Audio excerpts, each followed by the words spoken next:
నల్గొండ జిల్లా కొండమల్లేపల్లిలో జరిగిన ప్రిన్సిపల్ రూపారెడ్డి హత్య మిస్టరీ వీడింది.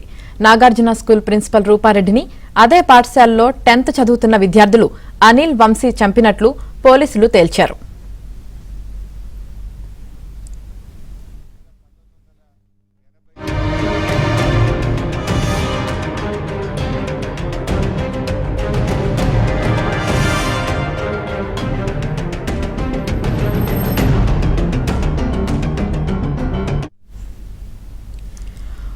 ఓ విద్యార్థి చెడు ప్రవర్తనపై మందలించిందని పగ పెంచుకున్నాడు. రూపారెడ్డిని చంపేందుకు కొందరు విద్యార్థుల సహకారం తీసుకున్నాడు. పక్కా ప్లాన్తో చేతులకు గ్లౌజులు ధరించి చంపారు. సీసీ కెమెరాల్లో దొరకకుండా జాగ్రత్త పడ్డారు. రూపారెడ్డి ఫోన్ 2 లక్షలు ఎత్తుకు వెళ్లారు.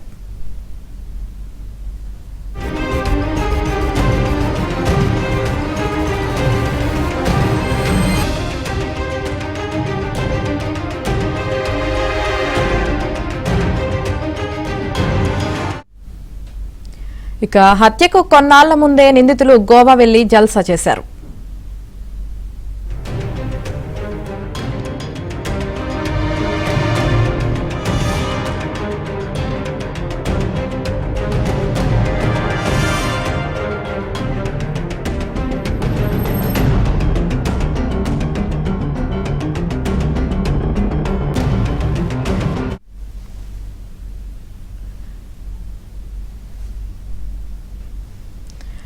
నల్గొండ జిల్లా కొండమల్లేపల్లిలో జరిగిన ప్రిన్సిపల్ రూపారెడ్డి హత్య మిస్టరీ వీడింది.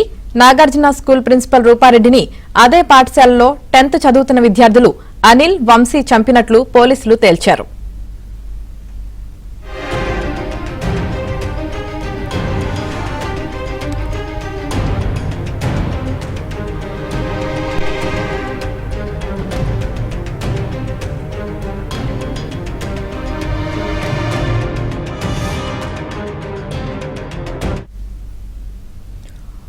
ఓ విద్యార్థి చెడు ప్రవర్తనపై మందలించిందని పగ పెంచుకున్నాడు. రూపారెడ్డిని చంపేందుకు కొందరు విద్యార్థుల సహకారం తీసుకున్నాడు. పక్కా ప్లాన్తో చేతులకు గౌజులు ధరించి చంపారు. సీసీ కెమెరాల్లో దొరకకుండా జాగ్రత్త పడ్డారు. రూపారెడ్డి ఫోన్ 2 లక్షలు ఎత్తుకు వెళ్లారు.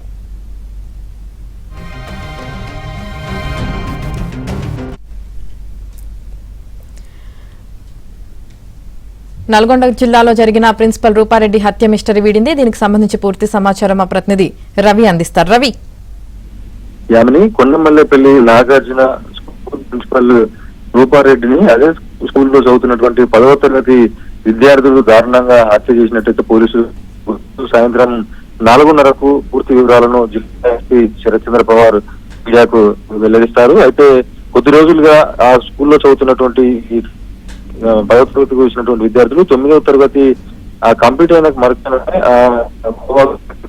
జలసాలకు అలవాటు పడి డబ్బు కోసం కొంతమంది విద్యార్థులు జలసాలకు అలవాటు పడి డబ్బులు చోరీ చేయాలనే ప్లాన్ వేసుకున్నట్టు తెలుస్తుంది. ఈ క్రమంలోనే ఈ సంవత్సరం 10వ తరగతికి స్టార్ట్ అయిన కొద్ది రోజుల్లోనే డబ్బు దొంగతనం చేయాలని చెప్పేసి అయితే చేయడం జరిగింది. ఈ క్రమంలోనే స్కూల్లో కూడా చెడు అలవాట్లకు బానిసలైతున్న రూపారెడ్డి ఆ విద్యార్థిని కూడా గట్టిగా మందలించడం జరిగింది. వీడియో తీసి పేరెంట్స్ కూడా పంపడం జరిగింది. అతన్ని హాస్టల్ నుంచి బయటికి పంపించడం జరిగింది. అప్పటి నుంచి కూడా ఆ విద్యార్థి ప్రిన్సిపల్ రూపారెడ్డి కక్ష పెంచుకున్నట్టు తెలుస్తా ఉంది. ఈ క్రమంలోనే మరో విద్యార్థి సహాయం తీసుకొని వరుసగా 3 రోజులు సెలవులు వచ్చిన క్రమం సాయంత్రం పూట ఆమె ఇంటికి వచ్చిన తర్వాత సాయంత్రం 5:30 గ్రామంలో ఇంట్లోకి చొరబడి దారుణంగా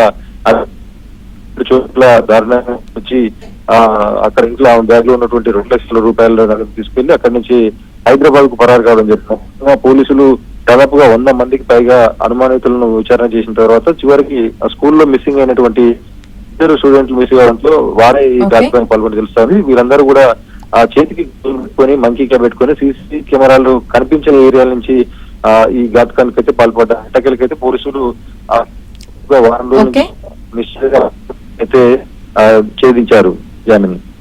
రైట్, థ్యాంక్ యూ రవి.